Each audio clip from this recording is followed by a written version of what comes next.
Hi, Bill Quistorf here, Chief Pilot for Snohomish County Sheriff's Office, and we're here today to take a walk around SnoHawk 1.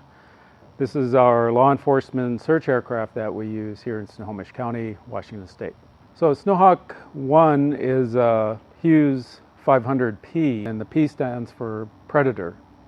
The military version is an NOH-6P. The Army back in 68, 69 took 3 or 4 of these, we're not sure exactly how many, modified them with 5 main rotor blades and 4 tail rotor blades from the original configuration of an NOH-6A, which was 4 main rotor blades and 2 tail rotor blades. The Army did these modifications to make the aircraft super quiet for night operations over in Vietnam and Laos, Cambodia, where they were operating. In fact, this aircraft flew for Air America, and Hugh Mills, the author of Low Level Hell, actually flew this aircraft, and he put me in contact with Drew Sheely, who was a surgeon up here in Arlington, Washington, a few years ago, and I contacted Drew. He came up and climbed in the cockpit for the first time since this aircraft served in Vietnam. It did 2 tours in Vietnam. It was shot down once, crashed once. We've had an engine failure on it one time, and it's still running. It's a great aircraft. Reliable. It's a tough little bird. So up front here we have the track-a-beam system. This is our spotlight for night operations. It's a new system. It's the latest one we installed on the aircraft. It has a really bright LED feature, and then up in the cockpit we can switch it over to IR, infrared, and unless you have night vision goggles on, you're not going to see the spotlight at night. So under naked eye it would look normal, things would be pitch black, but we flip our goggles down and we've got a nice bright lit up area to work in. So law enforcement officers love it. They can operate with their night scopes and see what we're seeing.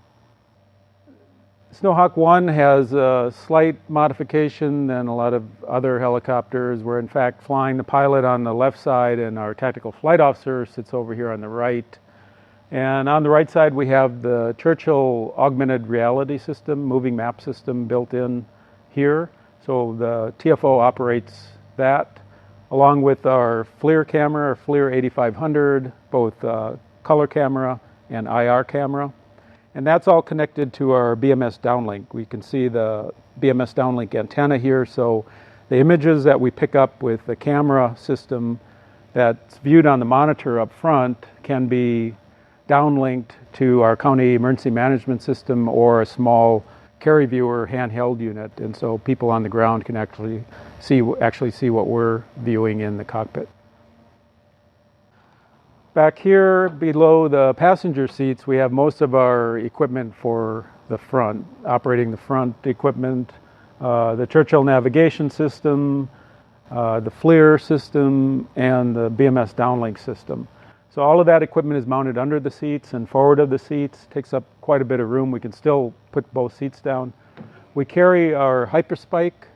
It's a loud hailer system. It's like a loudspeaker system, but it's very different than your normal PA system. Under a normal PA system you'd get a lot of echoing feedback, but this is in fact directional and it's very, very powerful. So we have a recording microphone up front and we can make a recording of an announcement, say we're looking for a lost 5-year-old boy, blonde hair, 4 foot tall, and we can keep hitting that recording and play that over and over as we're flying around the neighborhood or any elderly, anybody we're looking for, alert the neighbors, alert the neighborhood, be good for evacuation orders.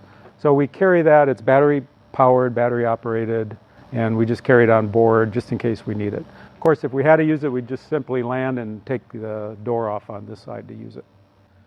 Another modification that was done back in the late 60s, along with the NOH-6P mods to the tail rotor systems, is this tail boom was extended. We've got this doubler system added, and so it's got a slightly longer tail boom than most OH-6As.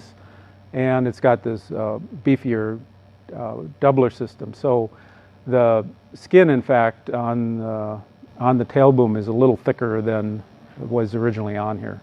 Back here on the tail, we've got the V tail system. You can see here MD later went to the T tail system. We have the four-bladed tail rotor, which was later in fact used on the Apache, the same design for the Apache tail rotor system.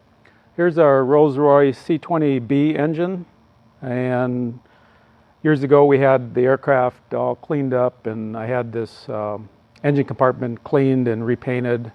The whole aircraft was actually repainted back in 2004. So our engine was overhauled back then. This aircraft also has the military ODDS system, oil debris detection system, and everything else is pretty standard for a Rolls-Royce C-20B engine. Here we are inside the cockpit of SnoHawk 1. You can see on the left side, the pilot has the Garmin 690 that's used for navigation. On this side, we have the Churchill ARS augmented reality system. It can overlay the FLIR camera images on a street map, so we don't have to toggle back and forth between the FLIR and the moving map system. So up front here we have our Garmin 430, which was just recently installed. We have our ICOM radio, VHF AM radio, our transponder. We use this 800 megahertz Motorola radio just for scanning, so we can scan our different agencies in the county. And we have the dual Wolfsburg radio VHF 800 megahertz, so we can contact search and rescue on our VHF frequencies, our Forest Service, and our 800 megahertz for fire and police agencies in the state. Here's our FLIR hand controller. You can see that the tactical flight officer has his work cut out for him. There are a number of functions on the front face of the hand controller. Each of these buttons has multiple functions as an alternate function. Buttons on the front for determining the mode and the sight picture, our focus on the back, IR or color camera, button on the back, and then on the bottom we have a rheostat knob to adjust the level of light that's emitting from the face. And then next to that is our track-a-beam hand controller, so we can power that up, and then we can flip over from our normal mode without filter to our IR mode, our infrared mode, with the flip of a switch. This one also has a focus in and out. We can adjust the beam, low power, high power, and it's also slave to the FLIR camera, so wherever the camera is pointed, this track-a-beam will also point.